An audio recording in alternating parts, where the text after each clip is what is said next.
Olá, pessoal, tudo bem? Vamos iniciar a nossa terceira semana da disciplina Química Básica 1. Hoje vamos iniciar a semana com o tema ligações químicas, não é isso? Na aula passada, na aula da semana passada, nós trabalhamos tabela periódica e nós vimos a forma como esses elementos químicos estão organizados, né, isso, para formar a tabela periódica. Nessa semana, nós vamos estar trabalhando como é que são realizadas as ligações químicas entre esses elementos químicos e que tipo de ligações são utilizadas entre os elementos químicos. A gente também vai estar estudando a questão da polaridade dessas ligações e das forças intermoleculares, ou seja, que forças estão disponíveis entre essas moléculas que serão, não é isso? Então, o que seria uma ligação química, não é isso? Então, se dois átomos se combinarem entre si, dizemos que foi estabelecida entre eles uma ligação química. Professora, mas para que esses átomos fazem ligações químicas? Exatamente para eles buscarem uma estabilidade. A gente vai ver a respeito disso, que essas ligações são feitas exatamente para que os átomos eles adquiram essa estabilidade entre eles, né? Isso no sentido de se tornarem estáveis. Mas lembra lá na tabela periódica, quando eu falei de tabela periódica para vocês, eu falei que tem uma classe lá na tabela periódica, ou seja, que tem uma família na tabela periódica em que os elementos já estão estáveis.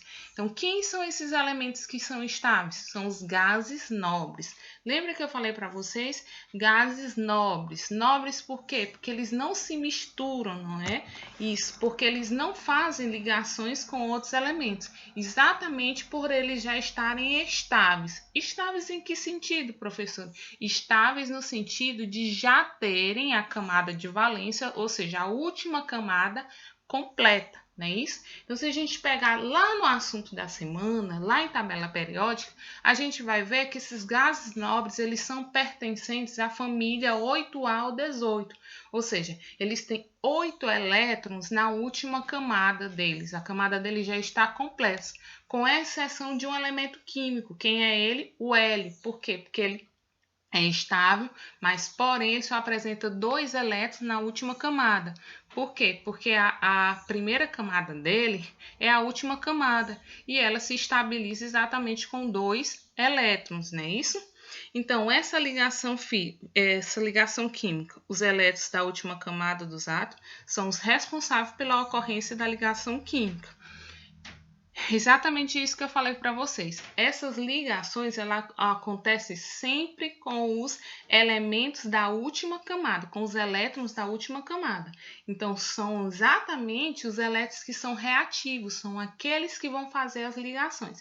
Sempre os elétrons da última camada. Então, toda vez que se for fazer uma ligação química, eu vou verificar quem são os elétrons da última camada. Quantos elétrons eles têm na última camada para que se ocorra a ligação, porque isso é que vai me dar indícios de que tipo de ligação química vai ser realizada. Desculpa, voltou aqui. Eles tendem a adquirir configuração eletrônica semelhante à de um gás nobre. E o que seria essa ligação semelhante ao de um gás nobre? Exatamente possuir 8 elétrons na última camada. Por quê? Porque com 8 elétrons na última camada é a configuração de um gás nobre, o que dá indício de que aquele elemento químico está estável, com exceção do elemento químico hélio, né? Isso que a gente já viu que ele é estável por ser um gás nobre, né? Está lá na família 18A, porém ele é estável com 2 elétrons na última camada, porque a camada de valência dele é a primeira. Então, o hidrogênio, que também é uma exceção, para se estabilizar, ele não necessita ter 8 elétrons na última camada, e sim 2. Então, para ele ficar estável, ele vai ter que adquirir a configuração de um gás nobre, só que nesse caso do hélio, não é isso? Então, essa teoria foi chamada de teoria do octeto. que foi desenvolvida pelos cientistas Kussel e Lewis, né, isso? E ficou conhecida como teoria do octeto. O próprio nome da teoria já está dizendo. Oct é um prefixo que me dá a ideia de 8. Então, o que essa teoria quer dizer? Que para os átomos adquirirem estabilidade, eles necessitam ter a configuração eletrônica de um gás nobre. E o que seria essa configuração eletrônica de um gás nobre? Exatamente possuir 8 elétrons na última camada, com a exceção de quem? Do hidrogênio, porque o hidrogênio ele se estabiliza não com 8 elétrons na última camada, e sim com 2, que aí ele vai adquirir a configuração eletrônica do elemento químico. Coloquei aqui para vocês para a gente ter uma noção do que é estável e do que é instável. Então, um átomo que satisfaz a teoria do octeto é estável, como eu já falei para vocês. Se adquiriu a configuração eletrônica de um gás nobre, ele é um átomo estável. E é aplicado principalmente para os elementos do subgrupo A, que eu já falei para vocês, que são os elementos representativos da tabela periódica. Então, aqui o caso que eu falei para vocês. O hidrogênio, o número atômico dele é 1. Então, é 1s1. Então, quem é a última camada dele? É a primeira e ele tem um elétron. Ele é estável ou é instável? Ele é instável. Por quê? Porque ele tem um elétron. Então, para ele se estabilizar, eu sei que ele tem um elétron. E ele se estabiliza com a configuração eletrônica de um gás nobre, que é o hélio.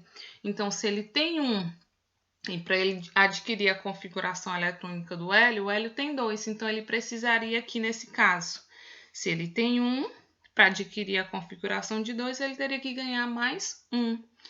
Olha aqui o elemento químico que eu falei para vocês, o hélio, não é isso? Que é um gás nobre.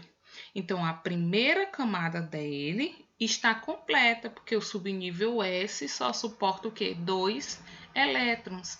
Então, ele é um elemento químico que estável, ou seja, ele não precisa fazer ligação química com ninguém para adquirir estabilidade. Por quê? Porque a camada de valência dele já está completa. Vamos para o flúor. O número atômico dele é o quê? 9, não é isso? Fazendo a distribuição eletrônica, eu vou ver que a última camada dele é a segunda camada. Eu tenho quantos elétrons na última camada? Eu tenho 2 elétrons no subnível S e tenho 5 elétrons no subnível P. Então, somando 5 mais 2, 7 elétrons, né? Isso na última camada, que é a segunda camada. Então, eu já sei que na segunda camada, que é a última camada, ele tem 7 elétrons. Todo átomo, eu acabei de falar para vocês, com exceção do hidrogênio, não é isso? E do hélio, que apresenta 2, os átomos, eles, para adquirir estabilidade, eles precisam ter a configuração eletrônica de um gás nobre. Então, qual é a configuração eletrônica de um gás nobre? 8 elétrons na última camada. Esse aqui tem quanto?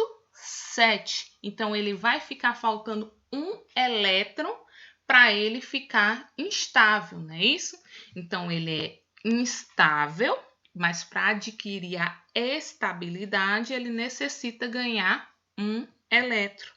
Então, vamos lá, o neônio. Quem é a última camada do neônio? Também é a segunda camada. Então, quantos elétrons ele tem na segunda camada? 2 no subnível S e 6 no subnível P. Somando aqui, ele vai ter o quê? 8 elétrons na última camada. Então, se ele já tem 8 elétrons na última camada, o elemento químico neônio, ele é o quê? Estável, ou seja, da família dos gases nobres.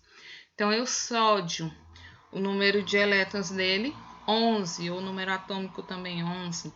Então, fazendo a distribuição eletrônica, a gente percebe que a última camada é a terceira, não é isso? Quantos elétrons eu tenho na terceira camada? Somente um elétron na terceira camada, não é isso? Então, eu sei que para adquirir a estabilidade, eu tenho que ter quantos elétrons? 8. ele só tem um. Aí é que chega aquela questão que eu falei anteriormente para vocês, que os átomos, para adquirirem estabilidade, eles necessitam perder, ganhar ou compartilhar elétrons. Vamos aqui para o caso do sódio, não é isso? Então, a última camada dele é a terceira e ele tem um elétron na última camada. Ele se estabiliza com quanto? 8 elétrons. Ele só tem um. Vamos supor, o que é mais fácil? O sódio perder um elétron ou ele ganhar 7? Olhando para cá, se ele perder um elétron, quem é que ele vai perder? Exatamente esse elétron aqui do 3s2. Se ele perder esse elétron aqui do 3s1, desculpa, quem vai ser a última camada? A segunda. E olhando aqui para a segunda camada, eu vou ter quantos elétrons na segunda camada? 6 mais 2, 8. Então, se ele perder esse elétron aqui, ele se estabiliza. Não se estabiliza? Sim, porque ele vai passar a ter 8 elétrons na última camada, que é a segunda, se ele perder a terceira camada, que só tem um. Então, no caso do sódio, é mais fácil ele perder um elétron para se estabilizar com 8 na última camada, do que ele ganhar 7 elétrons. Vamos para um caso totalmente diferente aqui. O flúor, não é isso? Ele tem quantos elétrons na última camada? 7. Nesse caso aqui, é mais fácil ele ganhar um elétron ou ele perder 7 para se estabilizar? Nesse caso aqui, é mais fácil ele ganhar um elétron. Então, é por isso que eu falo para vocês que vai depender da família em que esse elemento químico está localizado, mas que esses átomos eles podem perder, ganhar ou compartilhar elétron. Professor, uma dúvida, no caso do hidrogênio, ele só tem um. O que é mais fácil para o hidrogênio? Gente, se ele só tem um, ele não pode perder o único elétron que ele tem. Então, o hidrogênio obrigatoriamente vai ter que ganhar mais um para se estabilizar com 2 e ficar com a configuração eletrônica do hélio, tá certo? Então, o hidrogênio, em hipótese nenhuma, pode perder esse um elétron que ele tem. Ele só tem ele.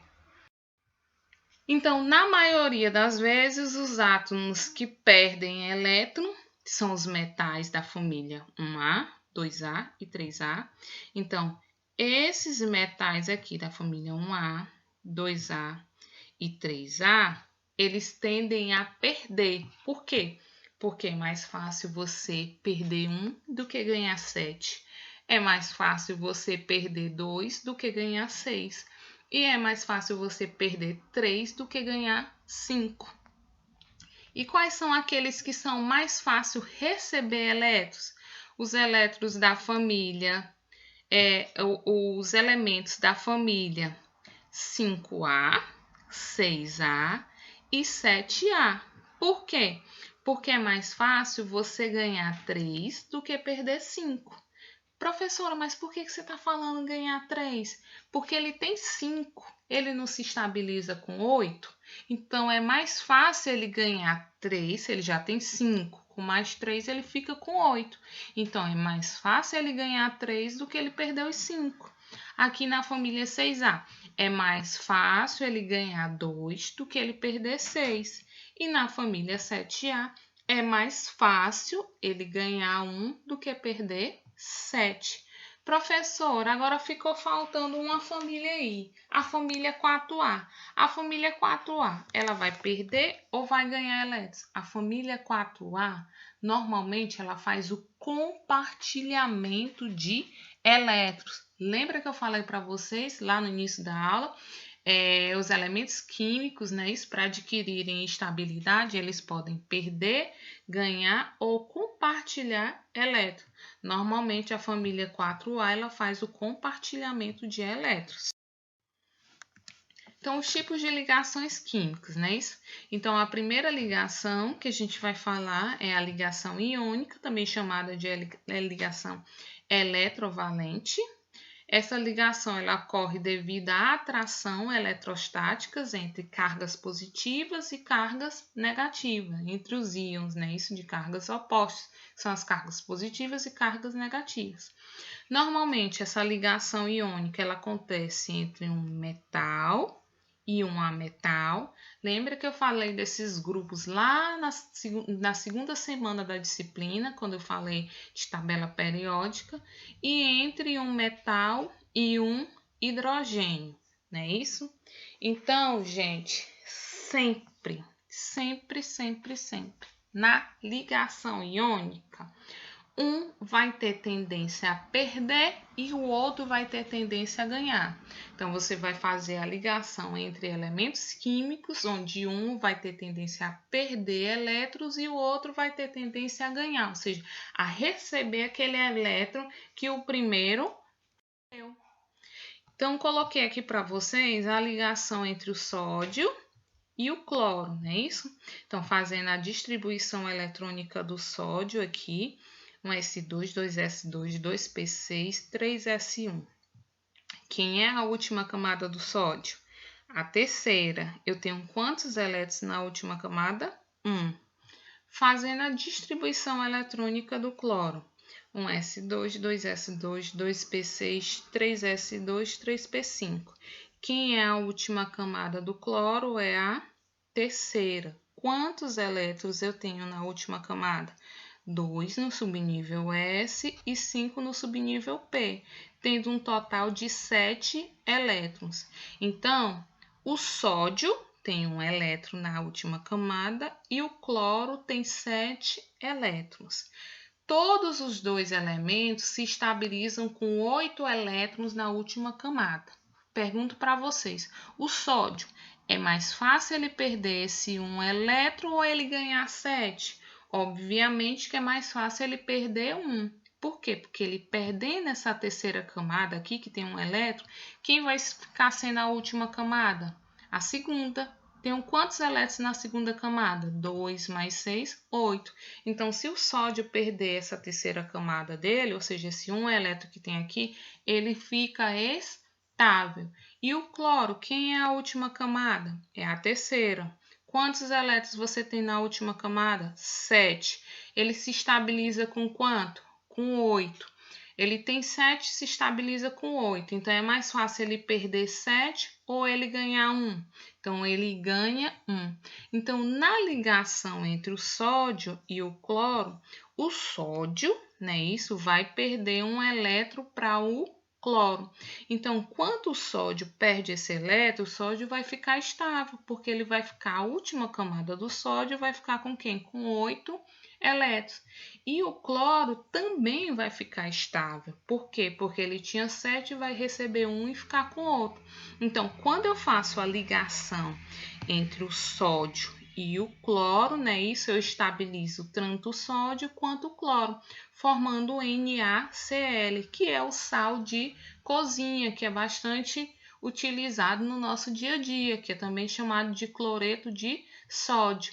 Então, esse é um exemplo de ligação iônica, né? Isso porque é uma ligação estabelecida pela atração eletrostática, onde um dos elementos tem tendência a perder e o outro tem tendência a receber elétrons. Então, na ligação iônica, sempre um perde e o outro recebe, né? Regra prática para fazer a fórmula na ligação química.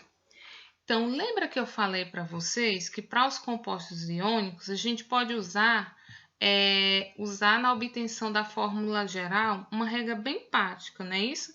Para seguir o esquema. Então, como é que seria essa regra? Então, quando eu tenho um elemento que perde, eu tenho carga o quê? Positiva. Essa carga positiva aqui indica que esse elemento tem a tendência a perder. E a carga negativa tem a tendência a receber. Então, no caso do sódio, tá aqui o sódio, ele tem a tendência a perder quantos elétrons? Só um. Então, se ele tem tendência a perder, o símbolo usado vai ser mais. Quantos elétrons ele tem tendência a perder? 1. Então, aqui seria o quê? Mais 1. E no caso do cloro, no lugar de B, eu colocaria o símbolo do cloro, né? Isso aqui seria o Cl. O sólido tem tendência a receber. Se é a receber, o símbolo que eu vou usar aqui é o menos, porque é o quê? O menos indica que ele vai ganhar. Ele tem tendência a receber quantos elétrons? Só um, não é isso? Então, aqui eu colocaria um 1. Então, aqui ficaria Na mais 1, B menos 1. Como é que sairia a fórmula desse composto? Então, aqui seria uma cruzadinha.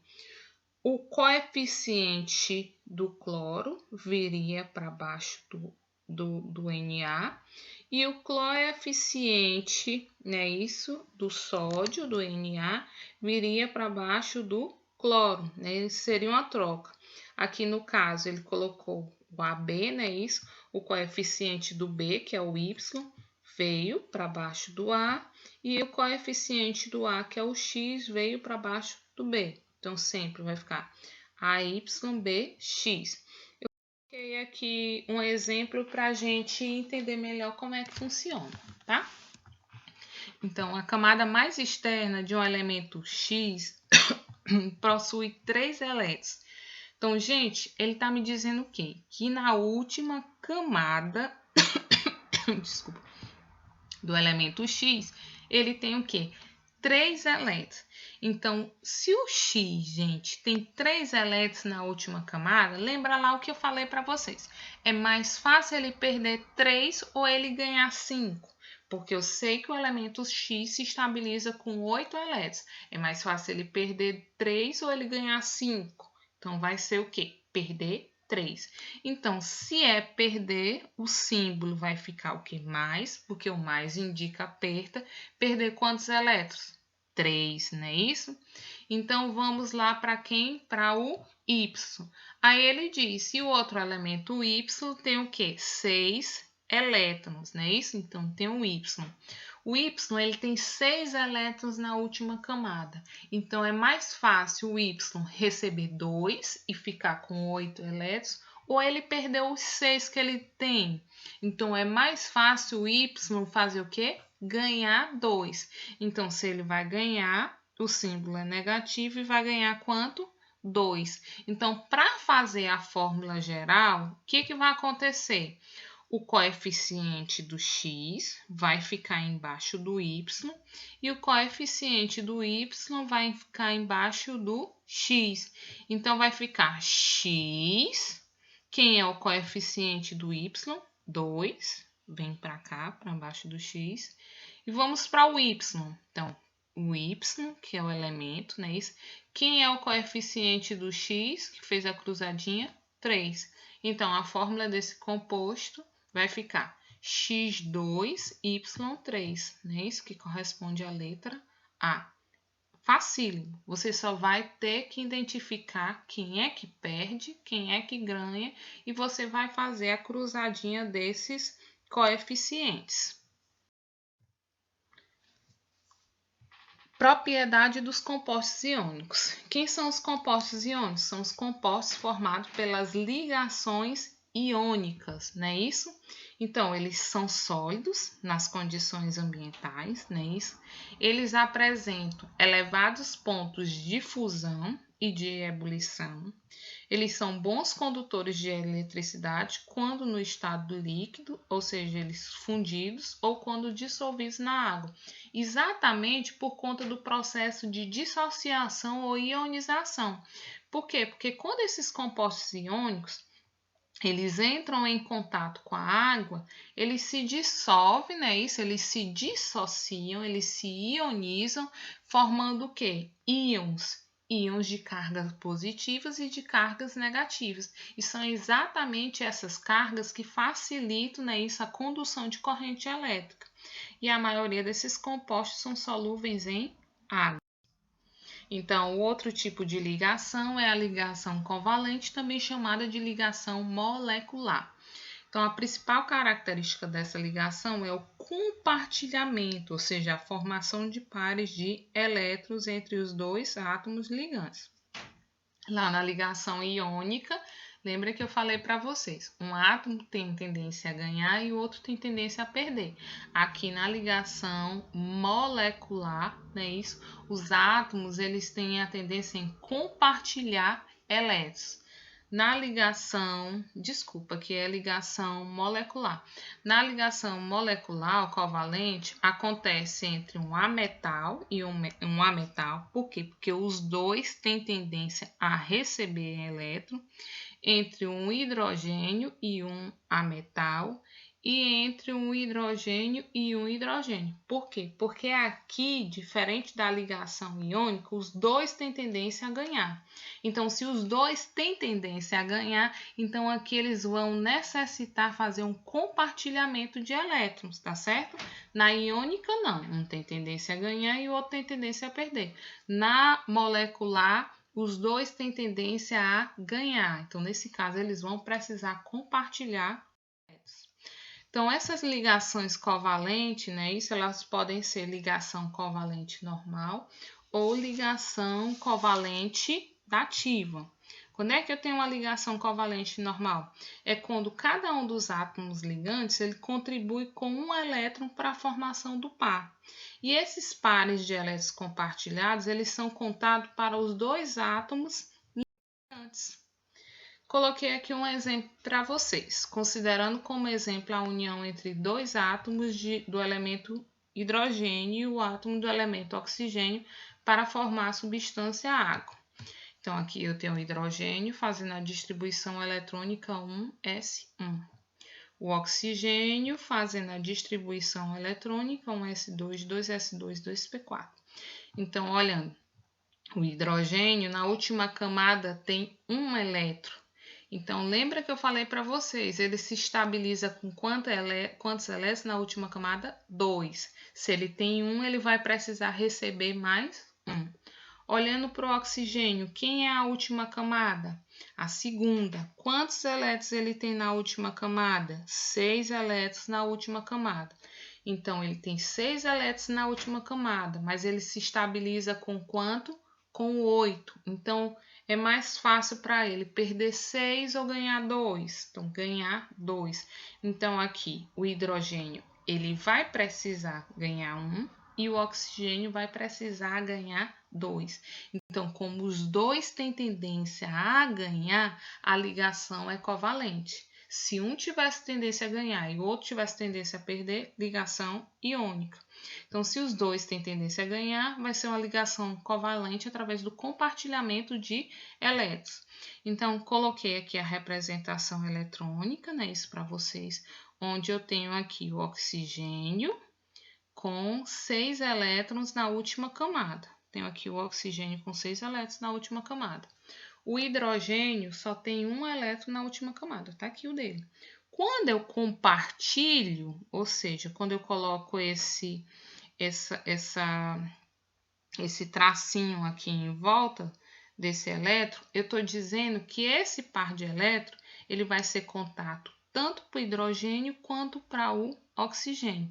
Então, quando eu faço esse compartilhamento, agora eu posso perceber que o hidrogênio ele está o quê? Estável, porque antes ele tinha 1, agora ele está fazendo o compartilhamento, ele tem quantos? 2. Só que, em compensação, esse par de elétrons, quando ele é compartilhado, ele é contado tanto para o hidrogênio, tanto quanto para o oxigênio. A mesma coisa aqui para esse outro átomo de hidrogênio. Ele só tinha 1. Como ele se juntou aqui com o oxigênio, ele fez um compartilhamento com o elétron. Agora ele se estabilizou, porque ele tem 2. Lembra que eu falei para vocês, olhando aqui a distribuição, o oxigênio anteriormente tinha quantos elétrons na última camada? 6. Então, olhando aqui, ó, ele tinha 1, 2, 3, 4, 5, 6.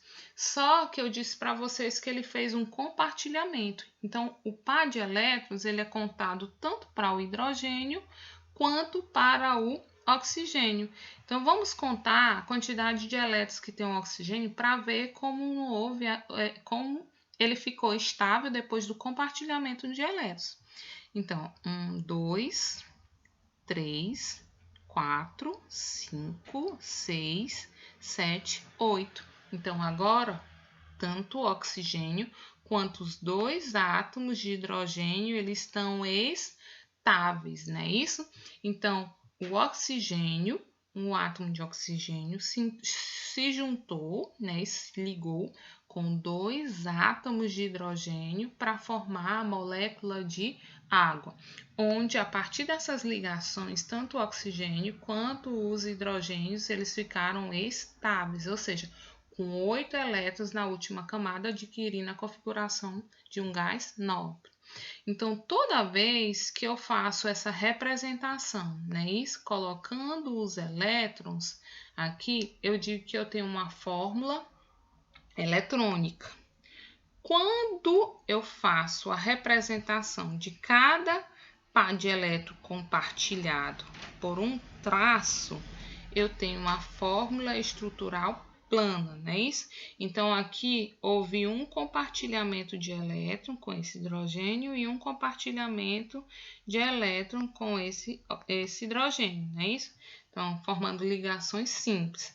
Se eu tivesse dois compartilhamentos de elétrons, aqui seria dois traços. Se eu tivesse três traços. Se eu tivesse dois compartilhamentos de elétrons, eu diria que eu tenho uma dupla ligação. 3 compartilhamentos de elétrons, uma tripla ligação. E a fórmula molecular, eu seja o quê? É a molécula, é a formação da molécula. Eu tenho dois átomos de hidrogênio com mais um átomo de oxigênio. A outra ligação é a ligação covalente dativa, ou também chamada de ligação coordenada. Apenas um dos átomos contribui com dois elétrons do par. Essa na ligação covalente dativa é indicada por uma seta que sai do átomo que está cedendo os elétrons, chegando no átomo que recebe esses elétrons, através do compartilhamento. Ali na ligação covalente normal, o par de elétron ele é contado por dois elementos. Aqui não, um átomo ele vai doar um par de elétron para aquele que está precisando para que seja estável, para se estabilizar. Não é isso? Coloquei aqui um exemplo para vocês da molécula do dióxido de enxofre, onde os átomos de oxigênio e enxofre possuem 6 elétrons na camada de valência. Então, aqui, tanto o oxigênio quanto o enxofre, eles apresentam 6 elétrons na última camada, ou seja, na camada de valência. Gente, se cada um apresenta 6 elétrons na última camada, é mais fácil para eles receber 2 elétrons e se estabilizarem com 8 ou eles perderem 6. É mais fácil eles receber 2, não é isso? Então, aqui, tanto o oxigênio quanto o enxofre, eles têm tendência a ganhar. Se os dois têm tendência a ganhar, eu já sei que se trata de uma ligação covalente, não é isso? Então, aqui, o oxigênio, a gente já disse, tem 6 elétrons, ele precisa o quê? 2 elétrons para se estabilizar e ficar com 8. E o enxofre, a mesma coisa, ele tem 6 elétrons e precisa de quanto? 8. Então, fazendo um compartilhamento de um par de elétrons, não é isso? Esse oxigênio vai ficar com 7, ele tinha 6, ele fica com 7. E esse enxofre aqui também com 7. Fazendo o compartilhamento do outro par de elétrons, esse oxigênio vai ficar instável com 8. E esse enxofre vai ficar instável com 8, beleza.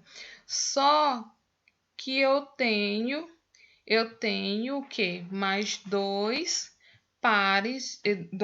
átomos de oxigênio, desculpa, 2 pares de oxigênio para ligar 2 átomos de oxigênio para fazer a ligação aqui. Como é que eu vou fazer? O enxofre se estabilizou e o oxigênio também se estabilizou. Como é que vai ficar aqui? Esse enxofre vai doar um par de elétrons para esse oxigênio, porque ele já está estável, beleza? Então, ele doa esse par de elétrons para esse oxigênio. O oxigênio tinha quanto? 6, não é isso? Se ele recebeu um par de elétrons, ele ficou agora com quanto? 8, então ele estabilizou. O enxofre ele já estava estável, então coloquei outro oxigênio aqui para fazer a ligação. Só que esse oxigênio, por ser da família 6A, ter 6 elétrons na última camada, ele só tem 6 elétrons. Ele se estabiliza com quanto? 8. Então, ele vai necessitar de quantos elétrons?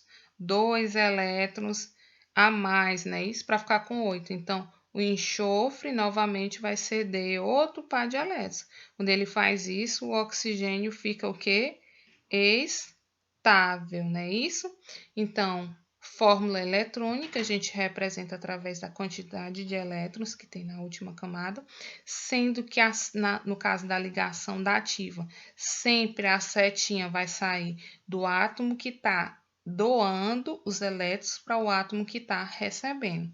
A fórmula estrutural plana, onde cada traço desse aqui representa um compartilhamento de elétron e a seta está indicando que houve uma ligação covalente da ativa aqui do enxofre para esse oxigênio e outra ligação covalente da ativa para o enxofre para esse oxigênio. E a fórmula molecular, eu tenho um átomo de enxofre e 3 átomos de oxigênio, que no caso vai ser um SO3, não é isso? Fórmula molecular. Aqui é SO3, gente, é trióxido de enxofre, desculpa. Propriedade dos compostos moleculares. Eles são sólidos, líquidos ou gasosos nas condições ambientes, né? Diferente dos compostos iônicos, que nas condições ambientais eles são sólidos. Apresentam baixos pontos de fusão e ebulição, quando comparado com os compostos iônicos, que apresentam elevados pontos de fusão e ebulição. São maus condutores de eletricidade, diferente dos compostos iônicos, que são bons condutores de eletricidade devido ao processo de ionização. E a maioria dos compostos eles são solúveis em solventes orgânicos, diferente dos compostos iônicos, né? Isso que eles são, a maioria deles são solúveis em água. Então, aqui no caso da terceira e última ligação é a ligação metálica, não é isso? É formada entre átomos de elementos metálicos, onde na ligação metálica a gente tem uma grande quantidade de cátions. Que são os cátions? São metais que têm tendência a perderem elétrons. Então, esses metais, né, esses átomos metálicos, eles são envolvidos por uma quantidade de elétrons livres.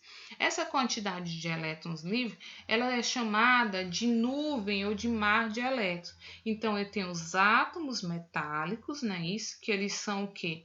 Cátions, porque eles têm tendência a perder elétron, e eles são envolvidos, né, isso por uma nuvem, ou seja, por vários elétrons que estão soltos e eles estão se movimentando ao redor desses átomos metálicos. Então, esses elementos eles são bons condutores eletrônicos, brilhantes, pontos de fusão e eles apresentam um ponto de fusão bastante elevados. Polaridade das ligações, não é isso? A polaridade, ela mostra como os elétrons que fazem as ligações, eles estão distribuídos entre dois átomos que se ligam. Então, para falar de polaridade das ligações, eu preciso primeiramente falar de eletronegatividade. Então, o que seria essa eletronegatividade? É a tendência que os átomos de um determinado elemento apresentam para atrair elétrons, não é isso? Então, quanto maior é a tendência que um átomo tende a atrair, né, isso, um determinado elemento, né, isso, mais eletronegativo ele é. Sendo que na tabela periódica o elemento mais eletronegativo é quem?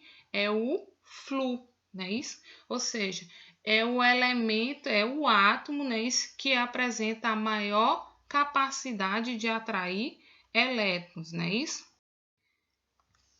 Então, Polaridade, né? Isso é o acúmulo de cargas elétricas em regiões distintas das ligações, que são os polos, como o próprio nome já diz, polaridade, né? Isso vem de polo.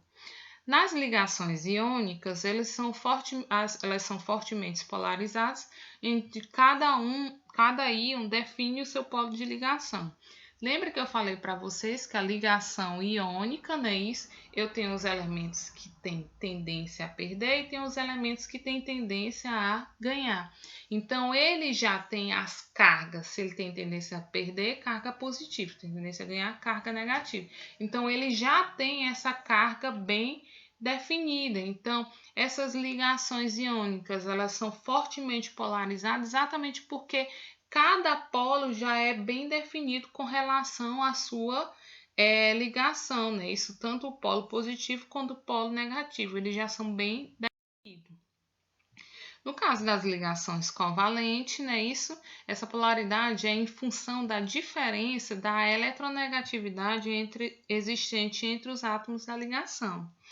Então, aqui ela pode ser apolar, formada por átomos de eletronegatividade iguais, ou seja, essa nuvem eletrônica que está em torno dos átomos, ela não se deforma.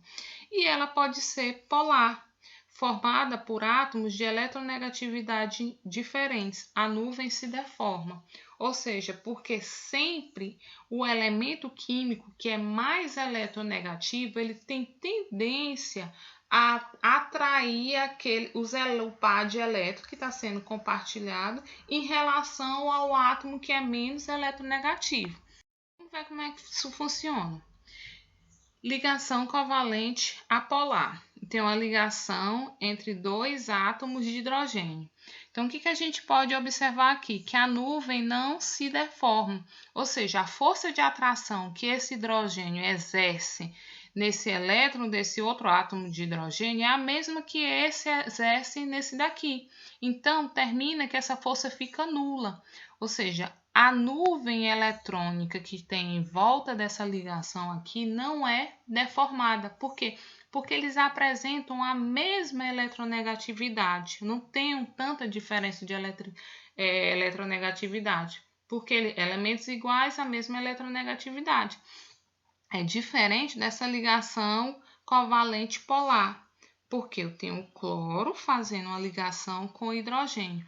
O cloro ele é mais eletronegativo que o hidrogênio, ou seja, o cloro o átomo de cloro ele exerce uma força, né, maior em relação a esse elétron de hidrogênio que está compartilhado. Ou seja, na ligação covalente entre o hidrogênio e o cloro tem a tendência a puxar esse par de elétrons que está sendo compartilhado entre eles para mais próximo do cloro. Isso porque o cloro é mais eletronegativo. Então, por conta disso, eu digo que esse tipo de ligação é uma ligação polar. Por quê? Porque o cloro, por ser mais eletronegativo, ele tem tendência a puxar, a atrair o par de elétrons da ligação entre o hidrogênio e o cloro para mais próximo dele, exatamente por conta dessa diferença de eletronegatividade. Então, por conta disso, há uma deformação da nuvem eletrônica, sendo que o cloro tem a tendência a atrair o par de elétrons compartilhado. Aqui no caso da ligação hidrogênio e hidrogênio não, porque os dois têm a mesma eletronegatividade, então nenhum tem a tendência a atrair mais do que o outro. Então aqui a nuvem não há deformação entre essa nuvem, certo? Então, forças intermoleculares. Então, o que seriam essas forças? São as forças de atração de natureza elétrica que ocorrem entre as moléculas. Por isso que elas são chamadas intermoleculares. Então, inter, porque é entre as moléculas, não é isso? Então, elas são usadas para manter essas moléculas unidas, não é isso? Então, as forças intermoleculares, elas são forças atrativas entre as moléculas e elas são designadas forças intermoleculares, né? Força entre as moléculas. São essas forças que asseguram a existência dos estados condensados da matéria. o líquido e o sólido. Exatamente porque se não existissem essas forças intermoleculares, todas as substâncias elas estariam no estado gasoso, porque não existiria essa força que faz com que esses átomos eles fiquem mais condensados, ou seja, fiquem mais próximos, ou seja, fiquem no estado, fiquem numa proximidade de deixar a matéria no estado líquido e no estado sólido. Então, essas forças moleculares, intermoleculares, para as moléculas apolares, elas podem ser a dipolo-dipolo ou dipolo permanente, dipolo permanente-dipolo, e as ligações, que também são chamadas de pontes de hidrogênio. E nas moléculas apolares, elas podem ser a dipolo instantâneo, também chamada de dipolo induzida. Então, as ligações dipolo-dipolo, também chamada de dipolo permanente, ela ocorre nas moléculas polares, não é isso? Então, essas moléculas ela apresentam um dipolo permanente, ou seja, um polo de carga positiva e outro de carga negativa. E elas se atraem mutuamente, de modo que o polo negativo, né, isso de uma molécula atrai o polo positivo da outra e o polo positivo da outra atrai o polo negativo da outra e assim sucessivamente. As ligações de hidrogênio, elas também ocorrem nas moléculas polares, não é isso? E as ligações de hidrogênio, ela se estabelece entre os átomos entre o hidrogênio e os átomos extremamente eletronegativos, que são o flúor, o oxigênio e o nitrogênio, sendo que esses elementos eles estabelecem ligações com o átomo de hidrogênio. E a gente tem também as forças de polo induzido, que elas também podem ser chamadas de dipolo instantâneo ou também chamadas de força de dispersão de London, não é isso? Elas ocorrem nas moléculas apolares, como já foi falado anteriormente, e essas moléculas, uma força maior pode deslocar o par elétrico para um dos átomos da molécula, criando um dipolo induzido. Então, as moléculas unidas por essas forças, elas formam nas fases sólidas os chamados cristais moleculares, também chamados, que tem como exemplo os cristais de gelo seco, né? Isso que a gente visualiza nessas. Então, coloquei aqui para vocês a intensidade das forças moleculares, sendo que as ligações de hidrogênio são aquelas que exercem uma maior força, né? Isso, e a de menor força são aquelas de dipolo instantâneo ou de dipolo induzido. Então, dipolo instantâneo, na sequência, dipolo permanente, e a de maior força, ligações de hidrogênio. Essas são as referências bibliográficas utilizadas na nossa aula, não é isso? Conto com vocês na participação da lista de exercício. Não deixem de responder o fórum da semana e qualquer dúvida estou à disposição. Tchau, tchau e até a próxima aula.